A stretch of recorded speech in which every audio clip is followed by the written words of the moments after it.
picks and bans. Starting off on the board, much of what we expect. The Lyssandra's off the table, the GP as well, and that's a Zed ban there. Fox won't be getting it himself this time. Yeah, because Fox is likely so used to playing Zed. He played it majorly on the red side. Probably doesn't feel comfortable blind picking against the mid laner of Perkz' caliber, and probably knows how explosive that Zed can be if he is picked on the fifth pick. So he's actually respecting Zed as a champion, not wanting to give it to Perkz, even though it's one of his most played. Yeah, I like the rest of the bans to round it out as well. Tamkench, still one of the big picks. Don't want Kikis to get that. He played 2 games on Tamkench and really put his authority on the game, making plays with G2. Ryze to round it out as well. Chachi played a whole lot of Ryze last split, so no reason to let him have that either on this one. Yeah, Kalista's taken off the board for Steelback. That's good because Steelback Hillsang did very well with that lane. We could see just a generic power pick coming out here on the first pick for Unicorns of Love. Lulu is open, and then I wonder what they're gonna do on the side of G2 support-wise. I feel like we could see an early Alistar picked up because Thresh doesn't. Hybrid's a good player, but I feel like he serves more of a disengaged CC quasi-tank role on the side of G2. Definitely. We saw his Braum yesterday. The one thing I'm looking at now is this is one of the games we've got with Elise available ever since the bans, and no jungle priority just yet for G2. They've locked in the Corki and the Lucian. No having to guess around where that Corki is going. That's Corki mid lane with that Lucian going to the Yeah, I like it. This is a really smart drop because they ban out the best AD carry, then they take the best AD carry mid laner, and then they take whatever's left of the best AD carry that gets enabled by Lulu too. So who are you now going to pick on the side of Unicorns to get enabled by that Lulu pick? You almost have to go for Misfortune, maybe Caitlyn, if you want to go back to traditional Unicorns of Love style of Jinx, but they're putting pressure with the early rotation in the pick and bans, and I think that's good from G2. The other option would be the Ezreal that was hovered over very briefly, although that does now require extra time in the game. If they do opt for it, they can just wait for their AD carry and maybe look to pick up a couple more of those stronger picks that they're looking for at this point. Yeah, Ezreal definitely not as successful for Steelback on the Unicorns this split so far, so definitely he'll have to reach deeper in his champion pool to find out what he wants to play. However, won't have to worry about it on that rotation as they lock in the Fiora and the Alistar, so we get a better idea of where that Lulu is headed. Should be in Fox's hands. Yeah, I don't think they'll go for the Ezreal because enabling a poke kite AD carry with a Lulu, it feels like a little bit against the strategy if that's all you do. If you get a Fiora in there though, then you can go for the Ezreal later on because then at least you can send the Fiora forward. Worst case, late game if Ezreal gets fed, he's untouchable. We've seen that over in LCK though, if you get to the late game. But against this composition that G2 is drafting and how they've been playing with explosive mid games, it may be a little too risky on the side of Unicorns. I do have the Fiora pickup here. Chachi, if he can get going, can present enough of a threat here up in the top lane against Kikis. Kikis played the Fiora yesterday. It was a little bit rough. We haven't seen him playing up against somebody that is looking to get ahead and snowball a game. So that top lane matchup has been the big question for G2. And now this one with Chachi on Fiora could be a difficult one. Yeah, but we see what G2 is already planning right here. They are building the ultimate siege composition. Corki, Lucian, they poke with Culling, they poke with Rockets, they poke with Spears from Nidalee, they get attack speed steroids, then they take down a tower. If at any position you're trying to wave clear, Poppy Ultimate will knock you back 3 screens and then you just take down the tower. They're likely looking for the finish on the Braum.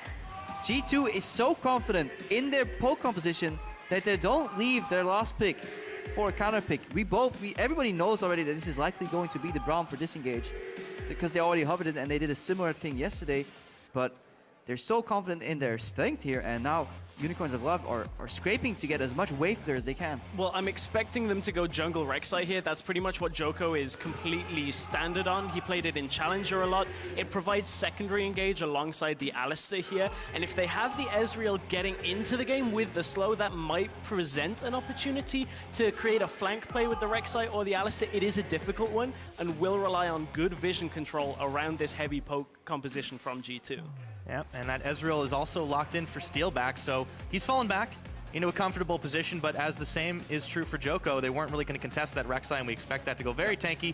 And the last lock-in, of course, the Braum. Just as we expected, Braum insta-lock, no hesitation. So G2, well, while Unicorns preemptively ban out Zed because they fear the potential counter pick on the last pick for red side, Gamers 2 or G2, they just lock in the Braum as a support. Yeah, maybe a counter pick because Alistar was locked in early, but they don't use the counter pick advantage at all. They just go for a full out poke siege composition with a big spike in the mid game. And honestly, the Unicorns will need to find some creative openings because otherwise they will struggle in the mid game. If this game goes even, they will just lose all their towers eventually because I don't think they have the power and the wave clear strength to hold their towers alive. Yeah, they can't just sit there and just try and wave clear. This isn't quite the same as the Victors we've seen where you just stay in mid lane and hold it for all time. This time they have to make things work. If they fall behind, this is going to be a tough one to get back into for the Unicorns. It absolutely will. As the coaches shake hands walking off the stage. But with all of that, the comps are locked, everybody. The Rift is ready, and it is time for UOL and G2 to face off head-to-head. Steelback's caught up, but Baron's been secured. Gumsu's almost soloed. Steelback's starting to stay alive. They do play really good on stage. Another triple kill for Steelback. In every team, almost, we have one unicorn, which we want really to beat him and show him that we're the better team. The magic is still real. If we prepare enough, we can win against anyone. I just want them to win, but of course not against us. All right, everybody, as the hush settles in, don't forget to tell us who you think is going to take this game away. At LOL Esports is the place. Hashtag UOL win and hashtag G2 win as these two teams are looking to claim the top spot here in Europe. Onto the Rift, starting now. As we can see, G2 grouping themselves up, getting that top side vision. This is a bit of a departure from what we have seen from other teams, looking for just kind of spreading out to try and get the early wards to spot the lane swap in the top side of River. They've not left them yet, and getting real deep wards now into the Unicorns side. So really wanting to spot out what the early game play is. Yeah. I wish the Unicorns did the same approach as they took against Fnatic, where they hit their bot lane early, deep in the lane, because G2 likely just won the lane swap, not for the particular matchups. Poppy into Fiora, skill matchup with jungle influence. Bot lane, both of these matchups are fine farming. But if you go to the bigger picture, a lane swap means longer lanes, accelerated game, towers already down. If side lane turrets are down, it is way easier to force a rotation into the mid lane and get that final tier 1 tower down. So I believe that G2 is looking for the lane swap here.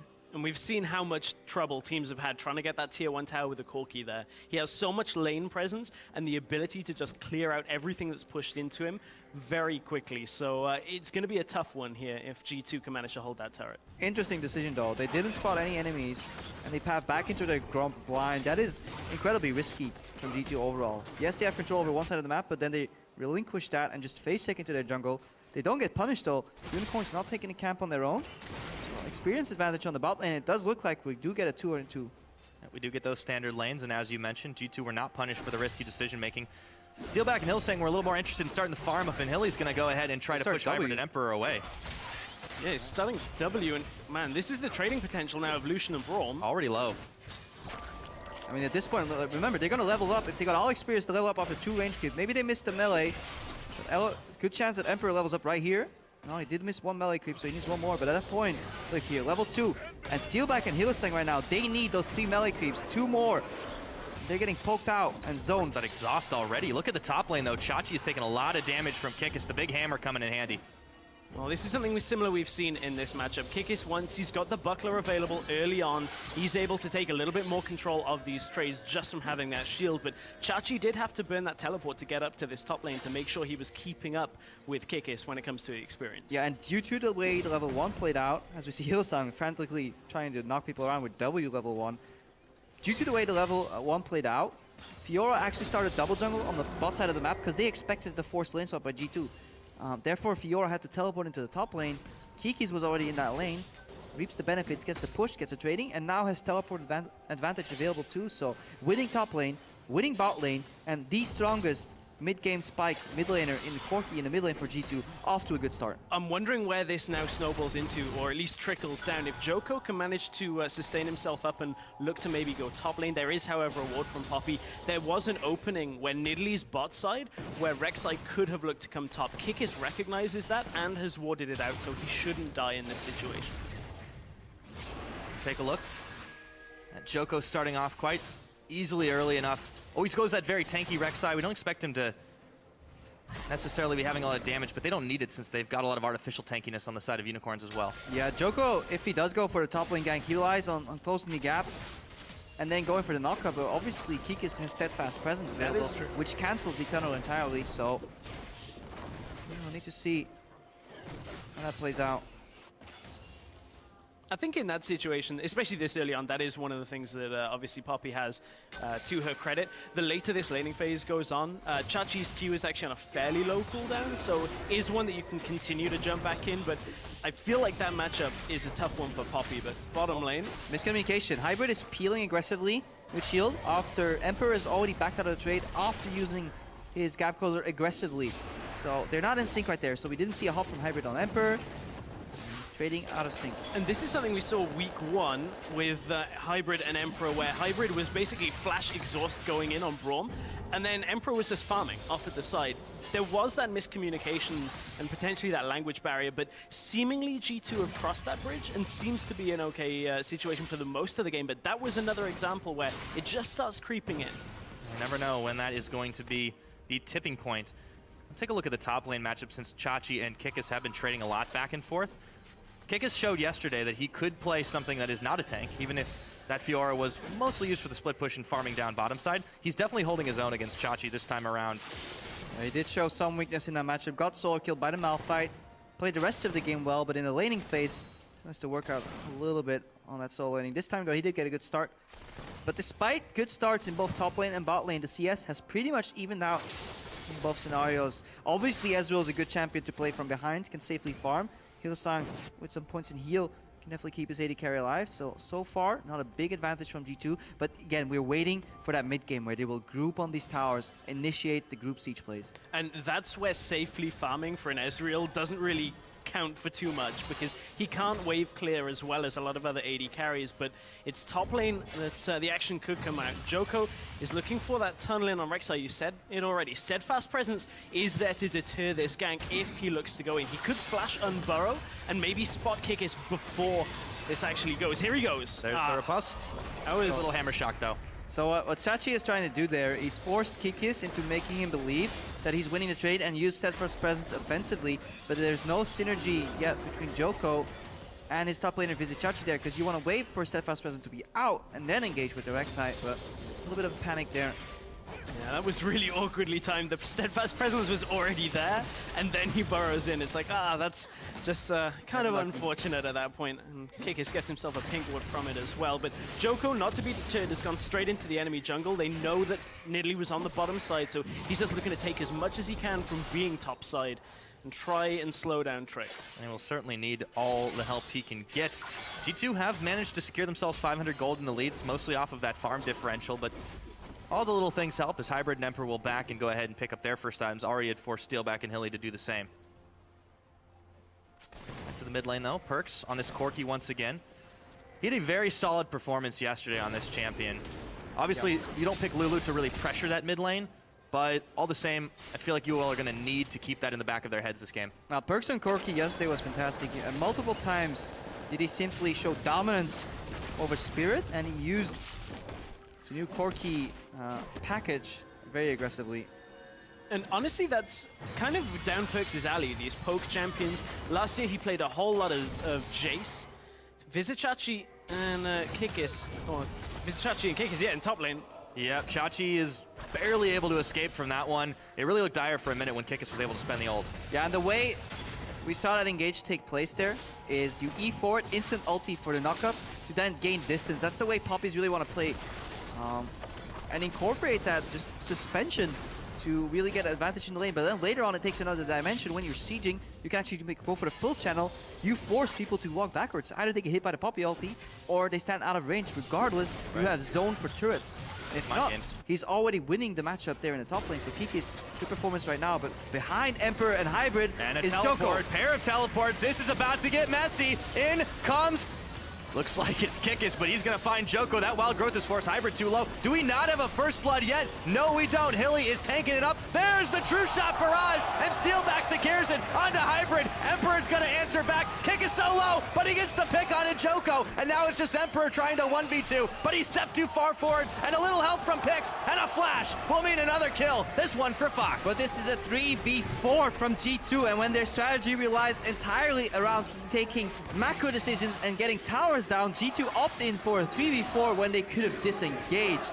Yes, we had some fantastic outplays there, but in the end, they still trade unevenly. Whereas if they backed off, they should have just taken mid lane tower for free. Yeah. So we see a little bit of that greed coming out. That engage as well, when you look at it, Hylissang held onto his flash for so long. There could have been a potential flash earlier in on this fight. So what?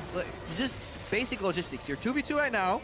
The jungler comes in. You're 3v2. You see the teleport, and yours comes in. You're 4 versus 3. At this point, when you get the kill on Joko, imagine if they just back out right here.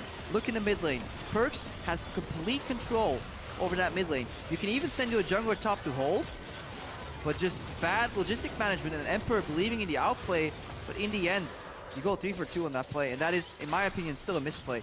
Good execution of the 4v3, but it's the wrong play to take. And I actually think that Kikis could have easily cancelled his teleport as well, because the teleport is enough to make Unicorns start backing away, because you have to respect whoever's turning up. Yes, they knew they still had the numbers advantage because of their own teleport, but for G2, that was never a fight they were going to take if it's 3v4. It only works if you tell your team in time, though. Otherwise, they believe that you're coming in.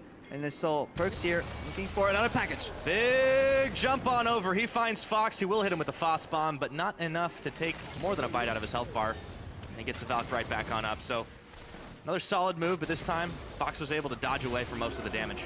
Man, you get so antsy when you've got the package. Oh! Man, Steelback. I forgot about Nidalee.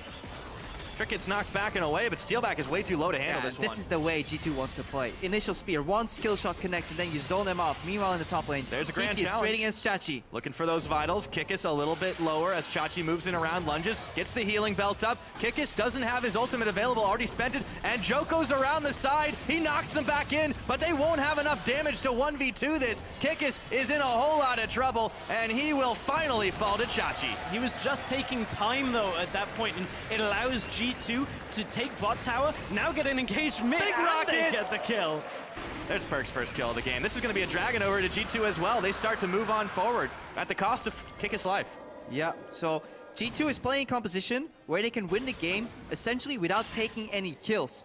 What they want to do is exactly that, poke and then disincentivize people from actually defending their turrets. Make them give it up for free. That's the way they want to play, and you see what they're doing. One spear from Trick. This siege right here, Hylissang can't commit because one guy, Fox is in the grave right now because of the outplay from Perkz, but overall, exactly what we were thinking about in Champ Select is happening. Tower lead, 3-0 for G2. And so much of it is because of that teleport down to the bottom lane from Fox. Yes, it got the Unicorns of Love the couple of kills in that fight, but look at the vision control bot side that G2 have established just from having that mid tower down and now the bot tower. It allowed them to take mid, put the vision, get bottom tower, and now set up picks around the bottom jungle, and that's only what G2 want to do. There's no reason for them to get dragged into more fights by UOL unless they hit those spears and already have them half health. Exactly, but the goal difference is not the worth of those 3 kill towers, so that is something we have to keep in mind, which means Unicorns of Love are playing a more efficient farm and skirmish game, and eventually, if the map slows down and the game itself slows down, the map generally doesn't slow or speed up, it's the map, but oh, Trick. He was Big wishing slows down. things slowed down for just a second. True did. shotted, but Joko gets the kill on him. so if things like these keep happening, where random little pickoffs get the Unicorns back in the game, they will eventually take those towers back and use that gold lead that they got from the pickoffs, and then G2 is in trouble. Well, this is Unicorns reacting to what G2 are attempting to do next. They're saying, okay, well, our outer top tower is the only thing you can take realistically, so we're going to move everybody topside, take the Rift Herald, put the Vision out, and then pick somebody off as the first members of G2 are coming up to the top side. That's what they've done, and if they can continue to do it, they should be able to hold on for a little bit longer and get these skirmishes. Problem is, it's only Steelback up here, and he doesn't realistically have the wave clear to do this alone, so he has to back away. Yeah, he doesn't want to give up on that Rift Herald buff that he was able to secure. They will have a little extra. Joko is sending out the Void Rush, but he's only able to come halfway up the river. Hopefully that scares G2 off. With the help of Hilly, it looks like it does, but still, a lot of vision, a lot of focus for G2 on this top side, as it is the obvious thing for them to take. And the top laners have been relegated to the bottom, but Joko, meanwhile, he's coming around for a sneaky side mission. Emperor and Hybrid might be caught here. Spooky Ghost, he's got the knockup. In goes the Wild Growth. Triple knockups on that, and Fox gets Emperor. Hybrid exhausted, flashes the wall, but Chachi is hot on his tail. The grand challenge is out. The true shot comes in. Hybrid's health is no more, and Chachi gets a kill. Joko is unfazed playing on this stage. He ults to the top side, goes into the Rift Herald pit, tunnels to where he knows he's clear on a ward, and sets up for a flash unburrow on 2 players from Gamers 2. Very impressive out of his Rek'Sai, and we said that's what he's comfortable playing, and it doesn't look like the stage is doing anything to him. Yeah, the more impressive part is that he altered the pathing. So he showed up at a direction, as we see Kikis here, knock Chachi into the wall. Too much Valkov terrain. is still down. Chachi shut down. That's courtesy of Kikis and a little help. So this is the reaction play from G2 on that play from Unicorns. They're overreaching here in the top though. Emperor has the backup from Hybrid. They should be fine. They may be able to outplay this. No mana on Steelback. Yeah, Joko still has a pretty hefty health bar, but Steelback is tanking all the tower shots. Has to burn Summoner Heal to get away. Now Hilly is the target.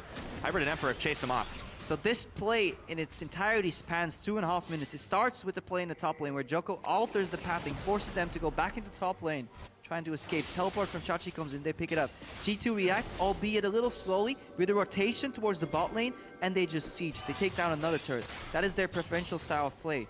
They need to translate this later on into vision control and Baron baits, but they're about to hit their mid-game power spike. Remember, they're not even at full strength yet. No, they're definitely not at that high power level, but Perks has definitely started getting going, and in the last few minutes he picked up that Trinity Force. Hilly's all alone to defend this top tower, and Emperor should have no problem taking out, but Chachi comes out of the blue. Nonetheless, one more shot will do it. They get themselves tower number 5. G2, some more gold in their pockets, and they're sticking around the top side. Yeah, they are. Although Poppy, Kikis, and Hybrid are coming down through the jungle just to try and maybe secure a little bit more of this vision. There's only one tower that isn't a base tower still remaining, and they're going to clear out everything here to make sure there's no kind of flank attempts that are going to come from either the Rek'Sai or any kind of plays from the rest of the Unicorn. Dangerous setup here. Ezreal's farming on his own in the bottom lane, and there's not enough wave clear available. Kikis using the ultimate to disengage right here. Doesn't do too much, but look at the tower melting straight away. The Unicorns are ready to play the vision game. We see 4 pink wards in their inventory, but what if they're just in vision already taking down your tower? What are you gonna do? We need Steelback to join this fight. Yeah, Steelback is still only mid lane. He's sticking around and doesn't look to be coming top anytime soon, but that's because G2 are backing away. They got good damage down onto that turret with just 1 wave of minions. Perks does get clipped there, but there's no real follow-up. Kikis is there to deflect anything. Yeah, Unicorns have banked so heavily on this later game power spike, and G2, on the other hand, have their mid game now, and they are taking it to them. If they can defend this tower here with Perks, Kikis, and Trick all in the area, they can keep Unicorns from pushing, and then they can push themselves right back, and you saw how fast they were able to shred everything. Yeah, you see the power of repetitive poke in terms of wave clear. That's why the Unicorns need to find an opening where they flank and dive, but they're having difficulties doing that, mostly because G2 is putting up the pressure on every lane. Right now we get the package on Perks too. You see another aggressive play. But the opening is potentially in the bottom lane. Emperor was down there. The Unicorns were moving down towards it, but I think it's the package that signaled them to back away. Perks had recalled, and I think right up until you hear that siren go off, there is that chance that you can look for a play on mid tower or bottom tower, but you can cross so much distance so quickly right there that G2 had accounted for that. You gotta respect sending the Emperor package. to bottom. Yeah, you have to. As soon as that siren goes off, you know something's going down. Especially on somebody like Perks. 1-0-1 in this game, but still, as he showed yesterday, he can surely shine on non-assassin champions as well. Was really curious to see how he'd face off against Fox, but Fox himself has gone the more utility role, and his Lulu has actually been quite solid this game as well. Yeah, he's done wave clear, but in team fights, obviously the Unicorns shine. They definitely, once the fight starts and everybody is within, say, battle range, obviously the Unicorns' composition will thrive because that's what they're built to do. Fiora is a great duelist, either 1v1, but accelerated by Lulu works too. But G2, they actually just don't want to fight. They want to poke you, make it so that if you do opt into a fight, it's almost a guaranteed loss. So complete contrast in team compositions here. UOL going for the consolation prize here. The Rift Scuttler, or Rift Herald for Dragon trade that we see teams kind of take because it's available and they got nothing else. But they're doing this very slowly, and the rest of G2 were on their way. A little bit of indecision from Unicorns of Love. Doesn't actually net them that Herald. And, Yeah. I mean, now it's up for G2 if they can take it in the next minute and a half. That actually makes their siege significantly stronger, just from that extra auto-attack speed on the minions. Yeah, there's extra auto-attack speed. The biggest part of the buff is really the movement speed. That allows your poke champions to actually get in positions that you're not used to them getting in position for. Like the little extra sidestep that the literally gains in that distance, you know, that may be enough to get in a position for a good spear. The minions itself, they're not tankier, so they actually get ruined by wave clear a lot. But hey man, all bits help in the siege comp. And it's really going to work for Unicorns as a stalling tool, but not if they don't take it. G2 sensing the moment of opportunity in the contested vision zone will go ahead and secure it themselves. Fox was coming in for a check, but that's immediately going to prompt a culling out of Emperor. There it's taken. Took a little longer than I thought. Perks will be able to pick it up. And G2 still look like they're committed to this topside push. If the Unicorns can hang on like they're doing right now until, say, minute 26, 27, then they're in the game. But Kikis right now, It's a seeing duel. how this matchup plays out here. No challenge just yet. Hang on, we see Hylissang rolling to the bottom lane, no vision. Kikis has to respect. He's going to run into the cow. Oh, knocks him against the wall to start things up. And Kikis gets knocked over it. But right into Fox. Unicorns. Is he going to send the hammer out? It knocks a couple away. Then he turns on to well Steelback. played. Perks is coming in, and he picks up Steelback right off the back of that one. Joko can't take this for long. A double kill to Perks. Hylissang, unbreakable will, but how unbreakable is he? Got to flash away. And Perks above of your screen right there, chasing Fox, and what a beautiful team fight here from G2. Creative use of the Poppy ultimate, and then knocked back into the wall, completely surprising Unicorns. Fox drops down, G2 kill another one. They're in control of this game. And this is the thing, as soon as you can get them split off, going through these small corridors, this is where these siege and poke kind of champions work best. There's so little room to maneuver, and you have the numbers advantage. You can just continue to keep things going. And G2, they came from Challenger. The other team that came from Challenger, Splice, looking on in the bottom of your screen, looking at G2 potentially taking the spot at the top of the table. Hang on. This is risky. This is very risky because they're playing a poke composition, trapped in a little cage here against a team fight comp. This may be the throw that the Unicorns are looking for. Hilly knocks Emperor over, but he comes right back on in. Everyone's low in the Baron pit, but Hilly, he might be the first to fall. No, he's not. Actually, he is. It's going to be Trick that gets taken down. The Baron's low, but they've got no smite. Hybrid's out of there, and Unicorns turn around. Can they pick this Baron up? I think so. With no smite there, it's going over. It goes to Fox. The Unicorns with a big pickup. That is the move that could turn this game on its head for the Unicorns. Now somehow G2 have to try and siege into the Baron buff. Right. Great use from Kikis of that ult. Yeah, just let's watch this again. So that he gets one escape path out of the way. Lulok's out. He knocks him into the wall right there. Chases the Joko, forcing Healy Flash. Fox eventually gets picked off in the top of your screen. Chachi eventually dies too, but then they make the crucial mistake. They go for the spot on 20-minute Baron, which means death timers, they're not as long as you're used to in the late game. And remember, you're playing a poke comp. That means repetitive poke, but that's slow on Baron, and you're playing into a teamfight comp. Thank you, Observers, for speeding that up. And look at this. Rek'Sai was up with the ultimate. Fiora's about to come up, and you know her teleport's available. You're keeping track of that timer, so even if the start of this fight goes well, you're gonna get cleaned up by the rest of the Unicorns of Love. Joko dying here was the maybe one saving grace from G2, but this Baron is so incredibly low. Emperor. No vision. No. Did he have vision? He had 2 wards in there, but was just a second too late running towards the wall to flash in. Yeah. All said and done, though. We're even on kills. But Unicorns are the ones with the Baron in their pockets, and they have a chance to keep this game going as G2's power will wane. And we've talked about this before in different games. Baron is both the strongest tool for a poke and siege composition, but also the hardest counter. Because their strength lies into clearing those minions easily with what? A magic-based poke. Rockets, spears.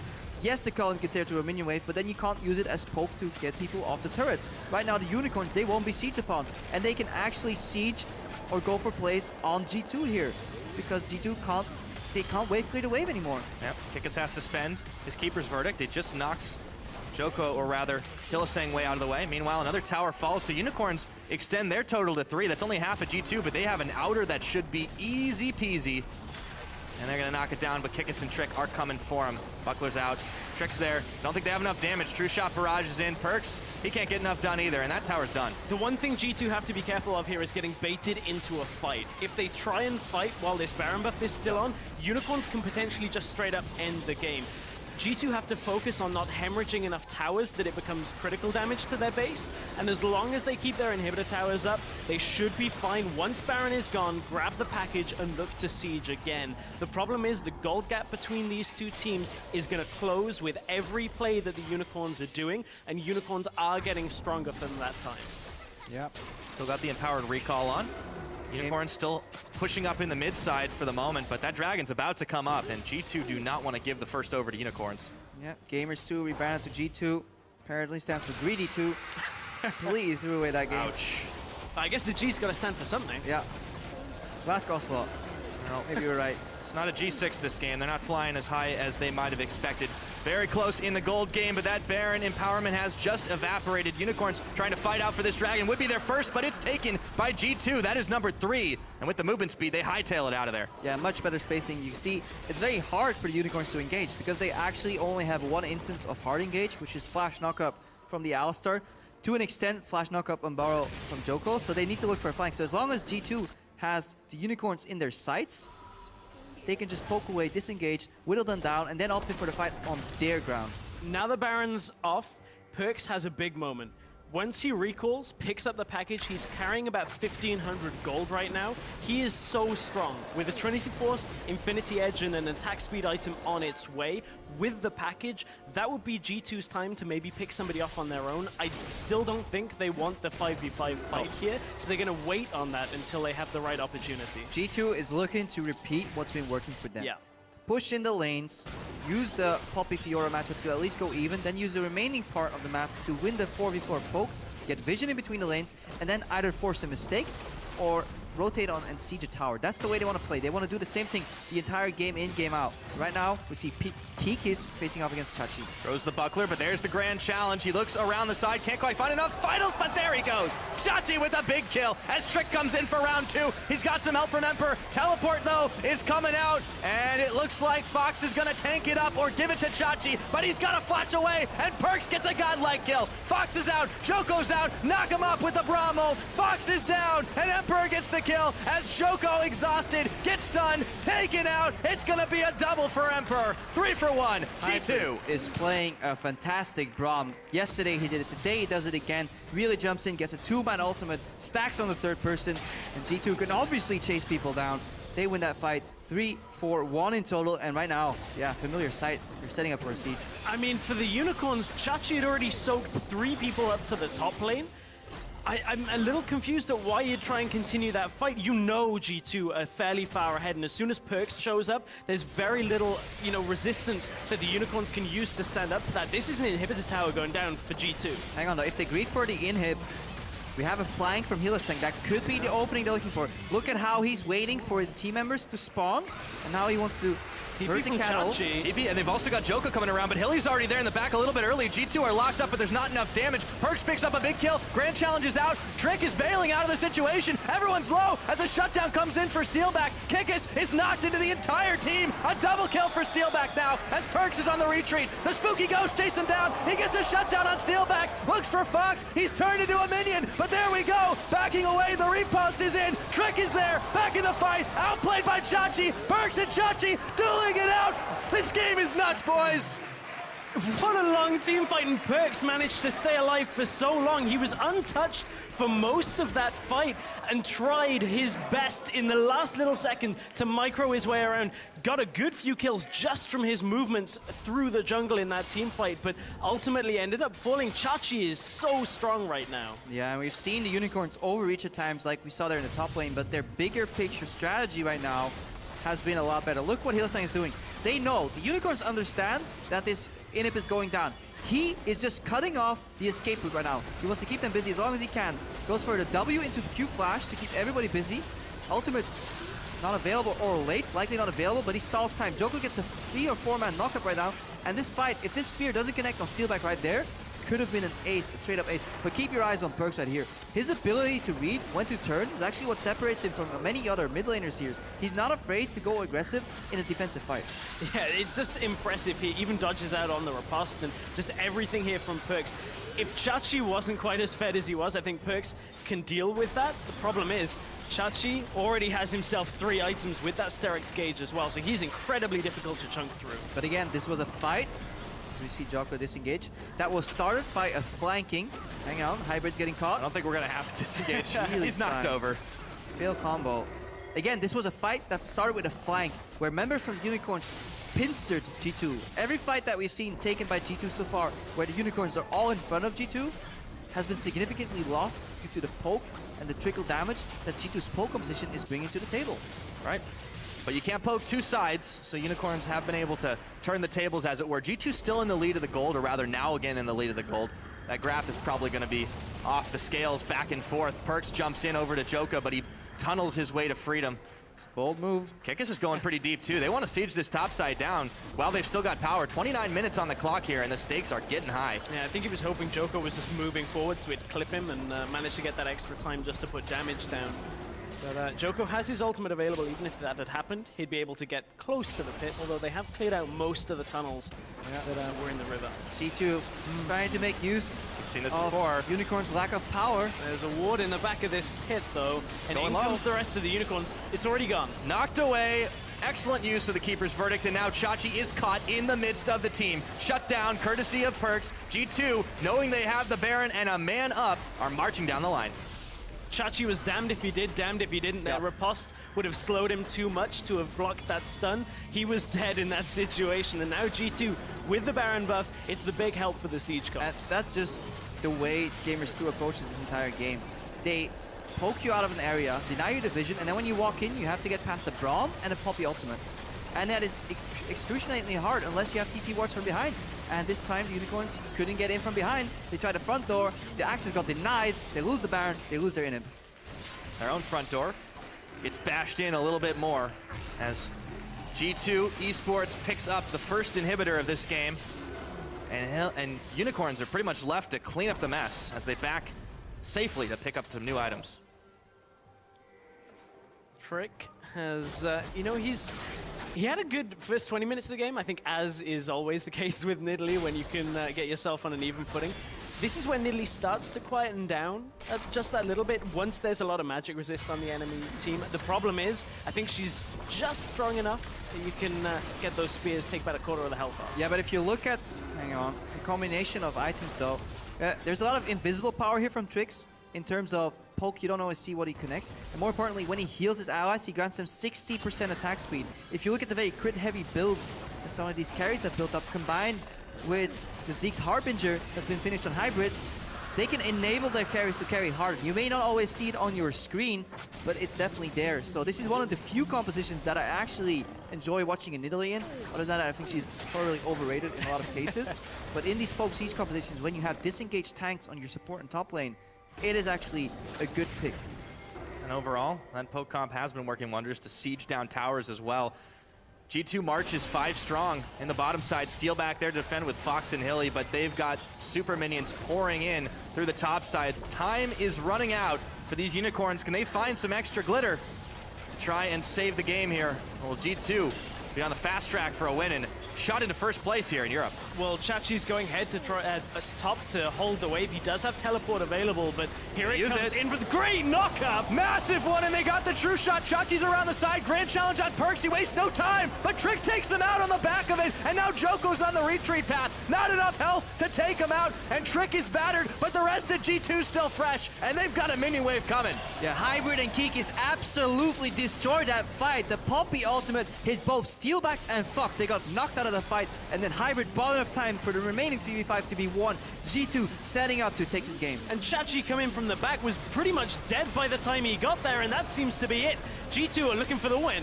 32.5 minutes on the clock. Unicorns tried their hardest, and they nearly brought it back a few times, but in a heart-pounding game, G2 are looking to finish it off. Joko holding the line, Steelback the last man standing. That's gonna be it. G2 eSports with the victory.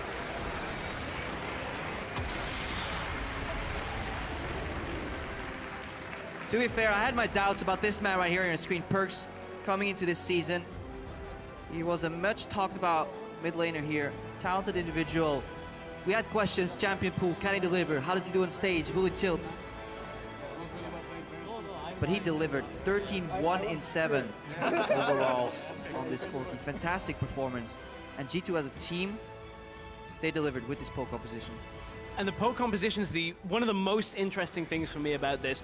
I think I read an interview, it was with Perks, that said if you only play one style, be prepared to lose, was his basic wording of it. And we've seen different compositions coming out from G2. We've seen them try and carry with the Ahri. We've seen the Graves double AD carry out of the jungle setup. Now we've seen Poke and Siege. G2 seem like one of the more well-rounded teams that we've got here in Europe. And stylistically, teams that are starting to early lock in that Lulu will have to wonder if they're getting baited into a trap, because you give up your first pick to lose 2 power picks, especially in a meta where if you ban Kalista and you lock in Corki Lucian, incredibly smart first rotation on red side here from G2. They can go into any direction with those picks too. They don't have to go commit for the pole composition.